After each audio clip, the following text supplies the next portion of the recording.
नब्बे अध्यादेश का विरोध करने की बात करती है तो फिर आगे हम लोग बढ़ सकते हैं, अन्यथा फिर हम विचार करेंगे। अभी उनका क्या रुख है वो आने दीजिए सामने। यूपी में अखिलेश और केजरीवाल जी की मुलाकात होती है, वो भी इसी अध्यादेश को लेके हुई थी, या ऑर्डिनेंस को लेके हुई थी, और स्टालिन साहब से भी हुई, झारखंड के भी मुख्यमंत्री से हुई, बंगाल की भी मुख्यमंत्री से हुई, तो सबसे हम लोगों ने मुलाकात किया है। अभी पूरा जो ध्यान है हमारा वो दिल्ली की 2 करोड़ जनता का जो अधिकार छीना जा रहा है एक ऑर्डिनेंस के माध्यम से। सुप्रीम कोर्ट के 5 जजों ने फैसला दिया, उसके बाद आप उस फैसले को पलट देते हैं।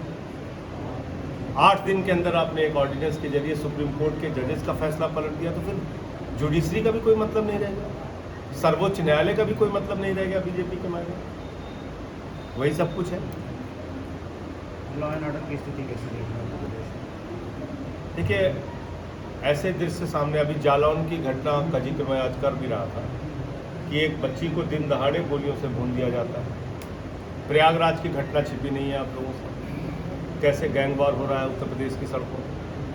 तो कानून व्यवस्था का मतलब है कि भाई आम इंसान को, आम आदमी को थाने में जाए तो ये महसूस हो कि हाँ हमारी बात सुनी जाएगी।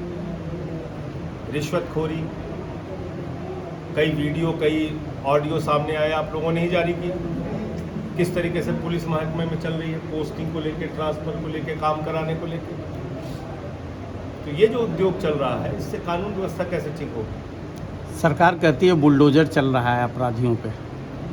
देखिए, बुलडोजर अगर आप एक शौक बना लेंगे बुलडोजर चलाने का, तो मैं उत्तर प्रदेश के उन तमाम भाइयों से कहना चाहता हूं कि जो आप ताली बजाते हैं, ये बुलडोजर का जो रुख है वो आपकी तरफ भी हो सकता है। और उसका ताज़ा कुछ महीने पहले का उदाहरण है जो याद होगा लोगों को, वो नोएडा का उदाहरण है। वहाँ एक श्रीकांत त्यागी नाम के व्यक्ति ने गाली गलौज किया, उसके घर पे बुलडोजर चला। जब बुलडोजर चला तो सारे लोग ताली बजा रहे थे। फिर जब उनके समाज ने इस बात का विरोध किया तो जो लोग ताली बजा रहे थे उनके घर पे बुलडोजर चला। तो बुलडोजर किसी का सगा नहीं है, ये किसी को भी कुचल सकता है। इसलिए देखिए क्या है कि अभी एक जो मानसिकता है कि अब्दुल को ठीक करना है, ये एक चर्चा चलती है ना कि भले ही तुमको पेट्रोल महंगा मिले, डीजल महंगा मिले, नौकरी मिले ना मिले, फसल का दाम मिले ना मिले, घर में खाना बने ना बने, अब्दुल को ठीक करना है। मतलब कि मुसलमानों को ठीक करने के नाम पे आप इस देश का चाहे जितना बेड़ा गर्क कर रहे हैं, अगर ये सब कुछ चलता रहेगा तो याद रखिए नफरत की राजनीति कहीं ना कहीं फिर अंत में आपको नुकसान करती है। मज़ा शुरू में जरूर आता है, पाकिस्तान में भी मज़ा आया जब वहाँ हाफिज सईद को बढ़ावा दे रहे थे वो लोग, जब लादेन के समर्थन में बात कर रहे थे। इसी तरीके से कट्टरपंथ की एक राजनीति ऐसी होती है, वो चाहे इस्लामिक कट्टरपंथ हो, चाहे हिंदू कट्टरपंथ हो, चाहे किसी भी समुदाय का कट्टरपंथ हो, उसमें मज़ा शुरू में बहुत आता है। जब हिटलर ने रेसिज्म पैदा किया पूरे दुनिया में तो मज़ा बहुत आया लोगों को, लेकिन अंततोगत्वा वो देश बर्बाद हो गया। इसलिए भारत की पहचान क्या है? हम एक धर्मनिरपेक्ष राष्ट्र हैं, हम एक सेकुलर कंट्री हैं, अलग अलग धर्म, अलग अलग भाषा, अलग अलग जाति के लोग यहाँ मिलकर रहते हैं। तो आप इस देश के ताने बाने को अगर बिगाड़ना चाहेंगे, कोई मुद्दा आपके पास नहीं रहता, सब चीज़ों से ध्यान भटकाने के लिए कोई ना कोई पुड़िया लेके आप आ जाते हैं, कभी एनआरसी, कभी सीए, कभी 3 तलाक, कभी यूसीसी।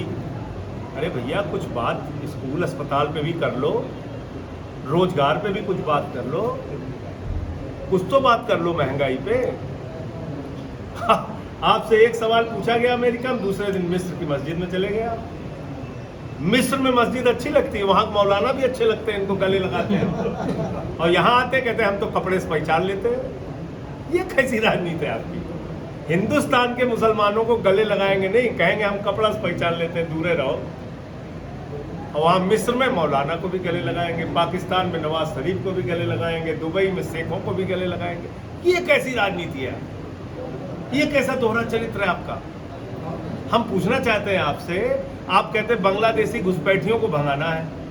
आपका भाई जो है अडानी, उसने झारखंड के अंदर एक प्रोजेक्ट लगाया गोड्डा में, और वहाँ की पूरी के पूरे कोयला हमारा, जमीन हमारी, प्रोजेक्ट हमारा, हमारे देश में लगा, झारखंड की सरकार की मदद से लगा, और वहां से पूरा का पूरा बिजली उठ के चला जा रहा है बांग्लादेश। कोई विरोध हुआ? तो इसलिए मैं कहता हूं कि, और अभी राम मंदिर में चंदा चोरी करना है तो सुल्तान अंसारी इनके लिए ठीक है।